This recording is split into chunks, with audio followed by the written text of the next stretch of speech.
So welcome होमिस, मेरा नाम है ओबिटो और आज मैं फिर से लेकर आ चुका हूँ 2K रिवेंजर्स के सीजन 3 को। और आज हम इसके एपिसोड 5 को हिंदी में एक्सप्लेन करने वाले हैं। तो चलिए इसको शुरू करते हैं बिना किसी देरी के। पिछले एपिसोड में हमने देखा था कि मूचो ने ताकेमिची, इनोपे और कोके को पकड़ लिया था एंड फिर उसने इनोपे और ताकेमिची को बहुत मारा। उन दोनों की जान बचाने के लिए कोके को तेंजाकू को ज्वाइन करना पड़ा। अब आगे एपिसोड की स्टार्टिंग में हम इनोपे का एक फ्लैशबैक देखते हैं। जब ताइजू हार गया था तो उसके एक दिन बाद इनोपे माइकी से मिलने आया था। माइकी इनोपे को देखकर बोलता है, तो अगले ब्लैक ड्रैगन के लीडर तुम इनोई बनने वाले हो ना। इस पे इनोपे बोलता है, नहीं मैं नहीं बनने वाला। अब अगला ब्लैक ड्रैगन का लीडर हानागाकी ताकेमिची बनेगा, क्योंकि देखा जाए तो उसने ही ताइजू को असल में हराया है, क्योंकि तुम तो आखिरी टाइम पर आए थे और उसने काफी देर तक ताइजू को संभाले रखा। ये बात सुनकर माइकी एकदम शॉक हो जाता है और बोलता है, क्या बोला तुमने इनोई ताकेमिची? आखिरकार तुम ताकेमिची को ही ब्लैक ड्रैगन का लीडर क्यों बनाना चाहते हो? इस पे इनोई जवाब देते हुए बोलता है, हानागाकी ताकेमिची बिल्कुल हमारे फर्स्ट जनरेशन के लीडर शिनिचिरो मांजी की तरह है। ताकेमिची में भी वही बात है जो हमारे फर्स्ट जनरेशन के लीडर शिनिचिरो मांजी में थी। शिनिचिरो का नाम सुनकर माइकी एकदम गुस्से में आ जाता है और बोलता है, आखिर तुम होते कौन हो ताकेमिची को मेरे भाई से कंपेयर करने वाले? और वैसे भी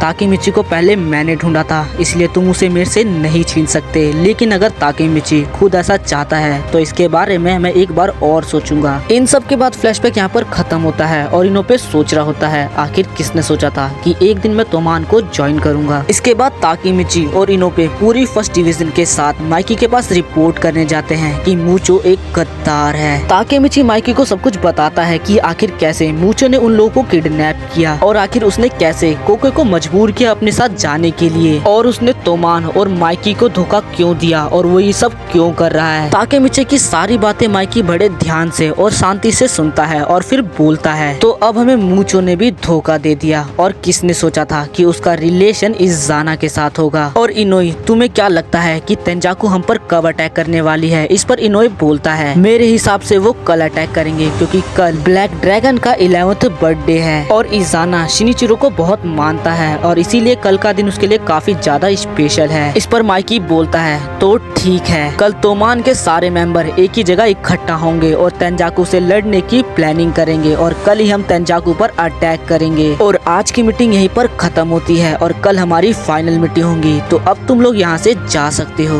दूसरी तरफ हम इजाना को देखते हैं जो कि तेंजाकू के साथ किसी को मारने की प्लानिंग कर रहा होता है। इस पर काकुचो उसे रोकने की कोशिश करता है, लेकिन इजाना उसकी बात को नहीं सुनता। अगले दिन हम देखते हैं कि तोमान की एक बड़ी मीटिंग होती है जिसके अंदर तोमान के काफी मेंबर आ चुके थे और काफी मेंबर अभी आ रहे थे। थोड़ी देर में ही तोमान की मीटिंग स्टार्ट हो जाती है और डार्किन बोलता है, आज यानी कि 26 फरवरी को तोमान की तेंजाकू के साथ एक बड़ी लड़ाई होगी। ये लड़ाई जल्द ही स्टार्ट होने वाली है, तो खुद को तैयार कर लो। तेंजाकू को हराना इतना भी आसान नहीं है, क्योंकि वो सिर्फ एक गैंग नहीं है, वो एक क्रिमिनल ऑर्गेनाइजेशन है और वो लोग जीतने के लिए कुछ भी कर सकते हैं, तो सावधान रहना। तभी मीटिंग में हकाई आता है और बोलता है, हमें भी उन लोगों के खिलाफ बुरी टेक्निक का इस्तेमाल करना होगा, क्योंकि उन लोगों ने मित्सुआ और स्माइली पर अटैक कर दिया था और अभी करेंटली वो दोनों हॉस्पिटल में है और फर्स्ट डिवीजन अभी कमजोर है और बाकी डिवीजन के कैप्टन नहीं है, तो ऐसे आखिर हम कैसे जीतेंगे? मित्सुआ और स्माइली पर अटैक होने की बात सुनकर ताकेमिची, डार्किन और माइकी सारे के सारे काफी ज्यादा हैरान हो जाते हैं। हकाई बोलता है, बिना हमारे कैप्टन के आखिर हम कैसे लड़ सकते हैं और कैसे जीत सकते हैं? इस बात पर तोमान के सारे मेंबर एग्री करते हैं और बोलते हैं, हम भी हमारे कैप्टन के बगैर नहीं लड़ेंगे। अब तोमान के मेंबर माइकी से वेपन यूज करने की परमिशन मांगने लगते हैं। वो लोग सोचते हैं कि अगर वो वेपन का यूज नहीं करेंगे और बुरी टेक्निक का इस्तेमाल नहीं करेंगे तो वो लोग पक्का हारेंगे। तभी पेयान अपनी गाड़ी का हॉर्न बजाने लगता है और सभी लोगों का ध्यान पेयान पे चला जाता है और वो बोलता है, चुप हो जाओ तुम लोग, आखिर तुम लोगों को इतना शोर करने की परमिशन किसने दी? पाचान ने वेपन का इस्तेमाल किया था और इसीलिए वो अभी जेल में है। और इसी बात से गुस्से के कारण मैंने डार्किन को मारने की कोशिश करी, लेकिन माइकी ने मुझे इसके लिए माफ कर दिया और मुझसे बोला, हम जैसे लोग जो कि उसके दोस्त हैं वो उन्हें और खोना नहीं चाहता और उनसे लड़ना नहीं चाहता, और इसीलिए अब मैं और डरपोकों की तरह नहीं लड़ूंगा। मैं मित्सुआ पे हुए अटैक से दुखी हूँ और तुमसे सहमति भी रखता हूँ हकाई, और मैं तुम्हारे गुस्से को भी समझता हूँ, लेकिन क्या तुमने एक बार भी सोचा क्या माइकी इससे खुश है? तभी माइकी बोलता है, हकाई मैं चाहता हूँ कि तुम मित्सुआ के साथ रहो क्योंकि मैं उसे खोना नहीं चाहता। और सभी लोग सुनो, भले ही हमारे कैप्टन हमारे साथ नहीं हैं, लेकिन इस लड़ाई में मैं भी तुम्हारे साथ लड़ूंगा और जब तक मैं यहाँ खड़ा हूँ तब तक तोमान नहीं हारेगी। माइकी की बात सुनकर तोमान के सारे मेंबर जोश से भर जाते हैं और तोमान का नाम चिल्लाने लगते हैं। इन सब के बाद हम ताकेमिची और इनोई को शिनिचिरो की कब्र के पास देखते हैं। इनोई बोलता है, शिनिचिरो-सान, आपके सामने अभी ब्लैक ड्रैगन का 11th लीडर खड़ा है, हानागाकी ताकेमिची। ताकेमिची शिनिचिरो को रिस्पेक्ट दिखाने के लिए अपने सर को झुकाता है और इसके बाद ताकेमिची बोलता है, मैं ब्लैक ड्रैगन को एक दिन सबसे अच्छी टीम बनाकर दिखाऊंगा। तभी हम देखते हैं कि इज़ाना शिनिचिरो की कब्र के पास आता है। इज़ाना दोनों को देखकर बोलता है, ब्लैक ड्रैगन के 11th बर्थडे पर ब्लैक ड्रैगन का 11th लीडर, इंटरेस्टिंग। इनो पे पहले इज़ाना को देखकर घबराने लगता है, लेकिन फिर वो इज़ाना की गुद्दी पकड़कर बोलता है, कोके को लौटा दो इज़ाना। इस पर इज़ाना उसे कुछ नहीं करता। तभी हम लोग देखते हैं कि शिनिचिरो को विजिट करने के लिए यहाँ पर माइकी और एनमा आते हैं। ये सब देखने के बाद माइकी ताकेमिची से बोलता है, एनमा को लेकर दूसरी तरफ चले जाओ, और ताकेमिची ऐसा करता भी है। दूसरी तरफ हम देखते हैं कि केसाकी बेसबॉल बैट को अपने हाथ में लेकर हानमा की बाइक पर बैठ रहा होता है। इसके बाद हम ताकेमिची और एनमा को देखते हैं जो कि माइकी से रिलेटेड बातें कर रहे होते हैं। एनमा बोलती है,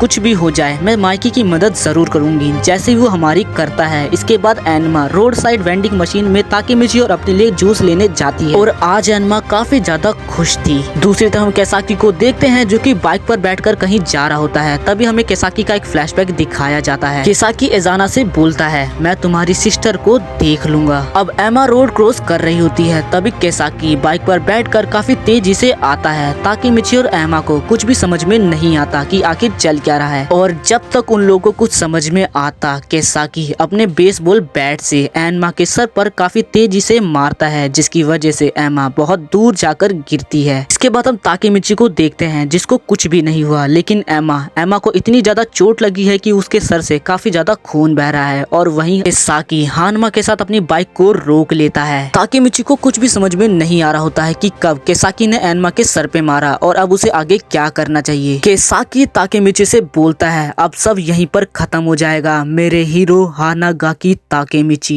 इतनी तेज की आवाज सुनकर माइकी वहां पर आ जाता है और वो देखता है कि एमा के सर से बहुत ज्यादा खून बह रहा है और वो जमीन पर पड़ी हुई है। माइकी को कुछ भी समझ में नहीं आता कि आखिर ये सब कैसे हो गया और किसने एमा के सर पर मारा। वो एमा को ऐसी हालत में देखकर चौंक गया था और उसे कुछ भी समझ में नहीं आ रहा था कि आखिर उसे आगे क्या करना चाहिए। एंड इसी के साथ ये वाला एपिसोड यहाँ पर खत्म होता है। और अगर आप लोगों को ये वीडियो जरा भी अच्छी लगी है तो वीडियो को लाइक करके मेरे चैनल को भी सब्सक्राइब कर लेना।